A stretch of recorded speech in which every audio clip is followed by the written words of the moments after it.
Hello everyone and welcome back to the Warlock of Firetop Mountain. Or Firetop Mountain. Firetop Mountain also sounds pretty cool.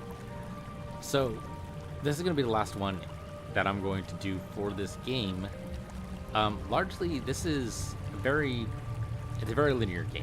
There's fewer choices than I would actually expect in a tabletop adventure.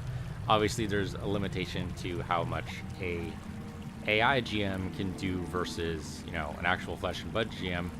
At least currently. I mean, hopefully one day we will get to the point where I could actually... I mean, it used to be with text adventures, right? You'd be able to just type in whatever you want and go, but, you were basically limited to guessing whether or not your phrase was going to match what they expected you to do. And unfortunately, you can't go back. If we could go back, I would. We still only have 6 stamina. It's possible we're going to have to repeat some of this stuff because of the way this works out, but hopefully not. We do have provisions, so actually I think with those provisions it's only gonna boost us up to 10, but I think we totally do it. So let's go ahead and use one of those provisions. If we die, we die, but at least this way we might be in a better shape, possibly. So okay, let's go ahead and walk to the huge structure. Walk along sand to the massive structures that have stone steps leads upward into the structure itself. Near the steps, a path leads west to a tower leading upwards on the side of the main structure. So, the staircase in front of you or the west of the tower? Let's do the staircase in front of you. You follow the steps leading up to the looming building. Looking upwards, you occasionally see golden glints on the ceiling, or if there's a gold vein running through the ceiling of the cavern. Golden glints begin to disappear, followed by a high-pitched shrieking with heavy sounds of leathery wings. Okay, we got bats. Yep, time to test my bat fighting skills. Exactly. Okay, fight the giant bats. We've done this before. Oh, these are different bats. Those aren't swarms. They're actually like giant bats. Okay, we can do that. So what's the best thing to do here? Blade Storm I don't think is it. Oh, no, there we go. No. That's not going to work. No, Blade Storm, right? Blade Storm should attack in front of me. Yeah, attack in front of me and the other two sides. Not ideal. It is wasting 1. And I don't know... I think that guy's going to move over this way, actually. I don't think he's going to attack me. So I think what we do is we just attack this side. There we go. Yep, they're not what they were expecting. And now we can do Blade Storm. Still going to waste 1 of the attacks, but should still be pretty good, I think. Oh, nope.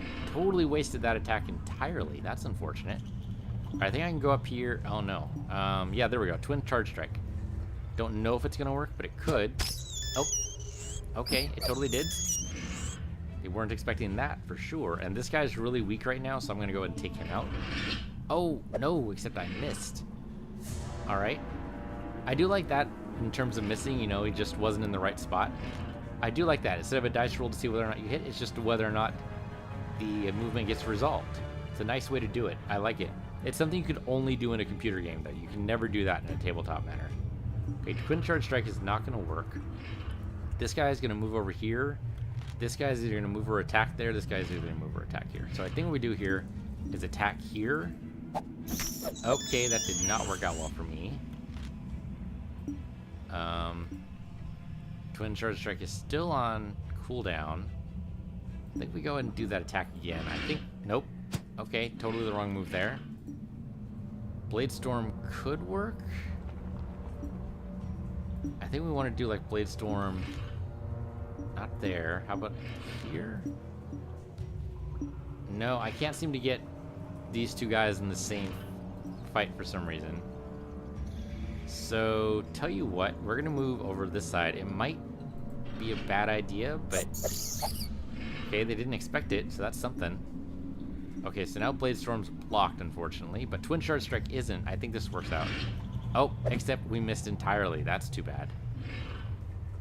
Alright. These guys are tougher than they look. Alright, so... Let's do Blade Storm here. Nope. Totally failed that. Oh, these guys are tougher than they look. Alright, how do we move over here? Oh, nope, shoved. It's alright. I guess we attack this side. There we go. Clash, and I think we win. There we go. Alright, finally got rid of one of these guys. Clash here? No, not a clash. I think this might be a clash, though. Okay. We're down to 2 stamina. This is so bad. I mean, he has 6 health. I might just die here. He's either going to move or he's going to attack. I think he's going to attack. He moved in a different way than he was facing. That's totally cheating. Okay. I mean, you can move that way if you really want to. I'm going to attack over here just in case. Oh, yeah, that totally worked. Okay, so he just doesn't move in the direction that he's facing. That means he could move that way, or he could be attacking that way, or he could be attacking me. What we do here is attack. Yep, then we get into a clash, which is expected. Oh, but we lost it. Oh, no, we won. We won. The rolls don't make any sense to me. I just have to trust that whatever it says in the middle is what made it happen. I think he's going to move, but I'm going to do this regardless. Yep, he totally moved. All right, that's fine. Attack again. All right, and then attack again. There you go. That did it. We lost a lot of stam there. This is not good. Not good at all. Oh, but there is a resting spot. Okay, yep. Thankfully, no more creatures lurking in darkness. Reach the top safety. Okay. Trying to use an eerie graveyard. There are gravestones littered about and trees made from stone cast ominous shadows across the ground. Nearby is a bench where you may rest. A skull leers you from the archway. It appears to be the entrance to a crumbling bridge of stairs that traverses a large pit glowing with an ethereal blue light. You might ask, why would you have a graveyard in the middle of the mountain? I have done this many times in Dwarf Fortress. I never thought about decorating with stone trees, though. That is actually really clever. I'll have to do that next time I play Dwarf Fortress.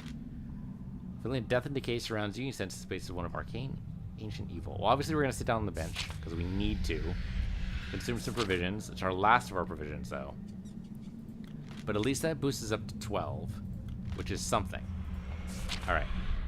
So, yeah. Top safely, eerie graveyard, yada yada. Let's explore the graveyard a little bit. Should we, though? We're kind of low on health. Yeah, but I think that's better than going into the... Well, I mean, either way is going into the unknown, right? I'm not sure pressing forward is necessarily going to be the best option here.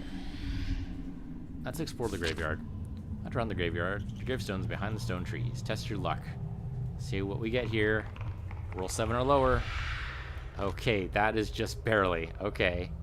You find something. Tucked behind one of the gravestones is a red flask. You found a potion of strength. Please your find once again stand before the lyric skull. So what's the strength? Hold up. What does that do? Potion of strength. I'm guessing it would boost our skill. You know what? Let's use one. Do we want to use it right now, though? Bottle of Unknown, which we know is a potion of invincibility. Potion of strength. Do we want to use it right now? Let's use it now. What the hell? Actually, let's wait. Let's wait. If we get into a battle, we can use it. So yeah, let's go back. Okay, swirling below you in the depths of the void are the trapped souls of the dead. Oh. Okay. So those are the souls that she was talking about before. Souls begin to rise before bursting suddenly forth from the void, encompassing the bridge. We all sphere your ears and you look on in horror. Some of the shapes materialize in front of you. Disturbed our rest, now you must join our eternal slumber. Okay, so let's use one of the potions. Oh, it boosted up to, so we got full stamina. Okay, yeah, that kind of makes sense. If you view the hit points, I mean, that's basically what these are, right? But they're calling the hit points stamina. Potion of strength would make you... Okay, yeah, that actually makes total lore sense. It's just... It's not what I would expect that to be called, like, a potion of... in vigor, which I guess is like a close synonym to strength. So all right. But the good, that's actually fantastic because we're about to get into a really big fight here. All right, I don't know how big this fight's gonna be. Okay, 4 ghosts might be a little tricky. Not to mention there's some areas here that I can't go on that they can. So tell you what, we'll move forward here. All right. Well, this guy we can totally attack, right? I don't think anyone else is going to be in range until now. There we go. Of course, we clash. Oh, man. That was barely won. Barely. But we did win it. Okay. So this guy's going to attack, and this guy's going to attack. But I think we're best served by moving. If we can do a blade storm... No, not a blade storm. A twin charge strike. That'll move us and attack, and I think that's going to be the best. Okay, it worked. It totally worked. I'm glad it worked. So this guy's going to move forward to us. This guy's going to move down too. Or down as well. So we do Blade Storm. I think we can get them both. Come on. Yep, there we go. Good job. There we go. Nicely done. Okay. We're getting better at this anyway. I think now we're out of special moves, so now I think we just go for the base attack. We're gonna get hit. It's gonna happen. Just got to accept it. Oh, no, we didn't get hit. That was kind of surprising. All right, well, I think the obvious thing to do here is to attack. But is it too obvious? That's the real question. So this guy is going to attack either where I am now or down one. Since it would make the most sense to go down one, I think he's going to attack me there. I could move off the bridge, but I think that's going to be to my doom. I don't think I can actually do that. Can I? I mean, that's functionally off the bridge. I think that point I fall, right? That's not good. So I think this guy's going to attack down here. I'm taking a risk, but I think that's going to happen. So, I mean, then we attack this guy up here. Our special moves are still charging, so I think we just try this. Oh, okay. That clash works out for me, I think. Nope, clash lost. And we took another hit, too. So this guy's going to move. This guy's not, though. So another clash. Yep. Oh, he has a special attack there that he just used. And we lost again. Weakened. That's horrible. Blade Storm's still charging. He's gonna move. Twin Charge Strike, I don't... Well, that'll move me forward. But I think he's about to move forward. So I think instead we just attack here. Yep, that did it. That was enough to actually make it work. And this guy we just attack, attack, attack, attack. It's nice when it's easy, but we are going to do significantly less damage than I really want to be doing. Alright, now he's going to move. I would expect him to move here. Oh no, he actually moved further away than that. Okay, well he's going to move back. I mean, it's just going to happen. We have nowhere else to go. There you go. Lost 4 health, but still, I mean, that's still better off we were. I'm glad we took the potion of strength, though. That was actually really helpful. Ghosts slowly sink back to the depths of the swirling void. One of them remains and addresses you. You have proven your worth, Aaron Godspeed of Fang. Enter the domain of the dead at your peril. Lord of the Undead will be not as kind as we would have been. How is this possible? Last feet sinks to the floor and joins the others back in the gloom below. Alright, so I guess we're going to the domain of the dead.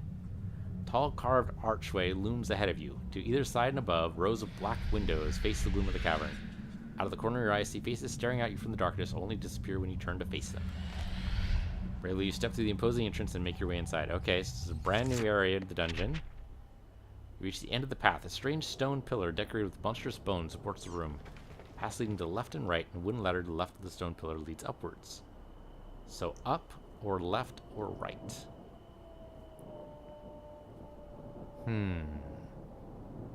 What if we don't enter the domain of the dead and just go up? Just go up. Let's skip the domain of the dead entirely. Let's just go up. Or it'd be funny if that actually takes us to heaven. That'd be hilarious. I don't know if that's the way it works. You climb the ladder, which leads to the trap door. Give it a heave, clamber through, then hear it slam down behind you. The room is about 8 meters square with another ladder on the far wall. Standing motionless in the center of the room are 4 men. At least they appear to be men. Their skin is a greeny gray color. The clothes are tattered and torn, and they are all staring vacantly at the ceiling. One carries a club, one a scythe, one an axe, and one a pick. They're ignoring you completely. More fodder for my training. Every good dungeon needs a zombie or has a zombie or two. Okay. That is totally what they are. And also, there's the 5th guy. Why didn't you mention, I guess the 5th guy is just, like, really dead? Chances are that's another adventurer that they've gone and killed, but for some reason he didn't turn into a zombie when he died. Around the room are various peasant-style weapons, such as pitchfork, axe handles, and pointed sticks. Several barrels are scattered around the room, and there is another ladder in the far corner. Northeast corner is a human corpse with a sword in one hand and a shield in the other. Maybe the sword's good? I don't know. Worth a shot. Strange creatures in the center of the room have stopped looking vacantly and are now focusing on you. Oh, we drink a potion of invincibility. Let's do it. Let's do it. Thinking quickly, you drink your potion of invincibility. There's a strange tingling sensation over your skin, and you can watch in amazement as you disappear from sight. The zombies, however, appear not to react at all. Test your newfound stealth. You walk right up to the zombies who continue to stand still, moaning unsettlingly. There's no reaction from them at all. It seems they cannot sense your presence. Taking advantage of the opportunity, you decide to climb the ladder before the potion wears off. Exactly, yes. You reach the top of the ladder, you feel your skin tingle once more as you reappear. Shuffling noise, you look down to see that the zombies have surrounded the ladder. Hopefully they can't climb. Definitely time to leave. Yep, definitely time to leave. Enter the large circular chamber. The striking figure here is a large stone bowl. It's filled with dark, rich red liquid, which is bubbling vigorously. Huh. If we had a bottle, I might take a sample, but we don't. Aside from this mysterious-looking pool, there's also a spiral set case set behind the pool and 2 doorways opposite each other. Suddenly so very thirsty. The place is flaming through my mind. Do not drink from the bubbling pool. No. And apparently there's a chalice we can get. We're not going to drink. We're just going to leave, okay? We're going to leave. Don't drink the frickin' water. Or bubbling water. That sounds like a horrible idea. I can think of like at least 3 different movies and 2 different games where basically, you know, death awaits in various motions. So, left, right, or up. You know what? We were going up before. Let's keep going up. Why not? Let's keep going up. I like the bouncing movement of the figurines. It's really cool. Alright. Climb the stairs and find yourself in a dark crypt of some kind. At one end is an altar and various coffins are strewn out the room. Oh, those are coffins. Oh, dwarven coffins. Yeah, that makes sense. Okay. Oh, cool rendition. I kind of like the miniatures more, actually. I mean, this is good artwork. Don't get me wrong. I'm just saying the miniatures look really cool. So opening the wall through to another room on your left. Let's investigate the room first. Silence is deathly. A slow drip startles you as you creep around the coffins. Altars are ornately carved and studded with jewels. Beautifully woven drapes hang from the walls, although they are threadbare in places. There are 3 coffins in the room. Light from your lantern falls on the largest coffin, which is open. Huh. Well, it makes sense, right? The Warlock is raising undead to serve him as his minions, so yeah, okay. You hear a gentle snoring coming from the open coffin. It seems like someone or something is sleeping inside. Maybe a vampire? Should wake the creature will make good practice. What is with you, man? You constantly opt for it. Yeah, let's walk quietly towards it.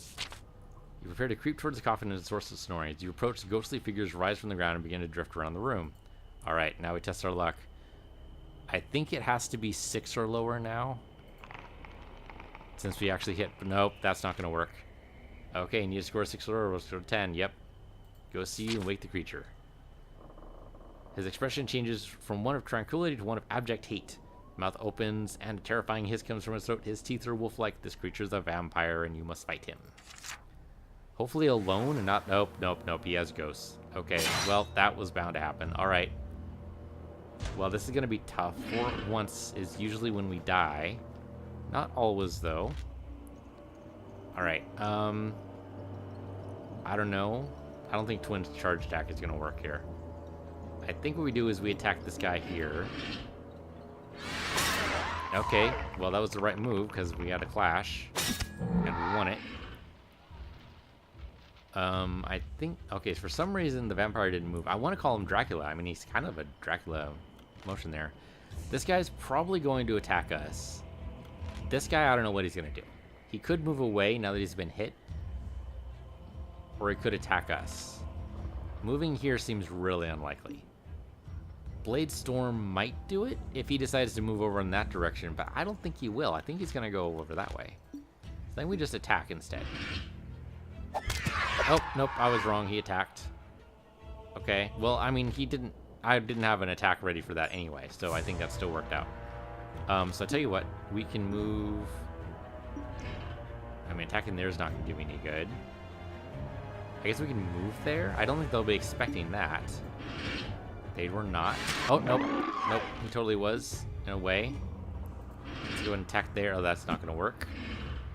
But what I could do... No, twin charge attack isn't going to work. Blade Storm is the wrong sort of thing. Oh, no. Did I just... Oh, no, I did just use Blade Storm by accident. I didn't mean to do that. That's okay, though. It worked. Alright, well, we have a weakened ghost. That vampire, how much? He has 9 stamina. Wow, okay. Twin charge attack, I don't think is what we want to do there. I think we want to do a regular attack since everything else is kind of distant. He might move, but he might not, and it's really... Okay, well, I did the right thing there. Oh, though, that was a draw. Okay, well, draw is still better than nothing. So he's probably going to move down here. Dracula, though, I keep calling him Dracula. The vampire is going to move over there. I would love to do Blade Storm, but unfortunately, it's not going to work. Okay, so I don't think he's going to attack. I think this guy is, though. I think he's going to come in this way, so I think we attack that square. Oh, nope. And he actually had a range attack I did not realize. Okay, well, twin charge attack, I would kind of like to do there, but no, I should have done twin charge. All right, well, I can kind of do... No, Blade Storm's not ready yet. He's going to attack. I mean, they're all going to attack, right? Oh, maybe Dracula's going to move off. Oh, nope, and I did the wrong thing there. It's okay, they expected me to move there for some reason. I don't understand. Oh, okay, I selected Blade Storm by accident and did totally the wrong thing, apparently. You know, let's try Twin Charge. I don't know if it's going to work.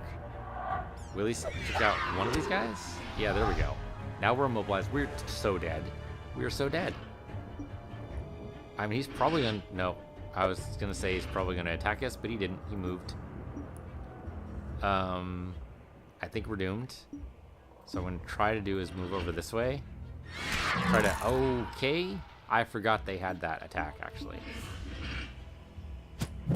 Okay, well, at least we clashed, but that was a bad roll. That was an absolutely horrible roll. Yeah, we were overcome by our enemies. Yeah, that was bound to happen. All right, we want to overcome. Well, obviously, we're going to resurrect, maybe, if we have... Yeah, we have a resurrection stone. Why not? Though I don't know how far back that's going to take us. Probably significantly far away. Oh, that's right. That's right. We had one before the dead. Right. Okay. Right, so there's this pit here, and we can explore the graveyard and see, test the luck. Sure, why not? And we had a different roll this time, but we still found something. Potion of Strength, which we need to take, right? We definitely need to take the Potion of Strength, because we're going to fight the ghosts again. Yeah. Alright, so instead of doing that, though, I want to go ahead and just wrap up this episode. Final thoughts. I mean, I've only played what you guys have seen, which has been about 2 hours. 5 episodes, half hour each. It's actually 2.5, but, you know, about. So, actually, does that work? Yes, 5 episodes, yes. I'd always like checking my math just to be sure. So what do I think of this game? I think it's fun. It's a little linear. There's definitely less options than I would really like. It kind of gives the feel of playing tabletop. It's almost tactile, which is actually really nice, and you definitely see like the bouncing around whenever you move and stuff like that. It's really good. The lack of choice is a little hard to take in that atmosphere, though. The idea, I mean, it's really playing a lot like Lone Wolf did, where basically you have these roles and it's mostly a lot of text, and that's fine. You know, it's basically a game book. And we're going through the game book. It's just better animated than most game books. And that's not exactly shots fired at Lone Wolf. I think Lone Wolf does what it does fairly well. But this definitely like does the set pieces really well. Shows you the miniatures. I really like the atmosphere. I think I've had some bad rolls, but I think that's totally fair. The fantasy flight system, I like the simultaneous movement. I think that's a really good thing that could never be done on tabletop. Mostly because I don't think players usually trust a GM that much. There's usually this feeling that the GM's trying to screw you, and that's not necessarily true. GM's trying to make sure you have a fun time. But in a video game, the GM might be trying to screw you, so that's something to... I mean, maybe not. I mean, hopefully the game designers have also taken the GM's idea of, you know, this is supposed to be fun for the players. And this is fun. It's an interesting idea. It's nicely rendered, nicely done, nicely animated. The fight system's clever.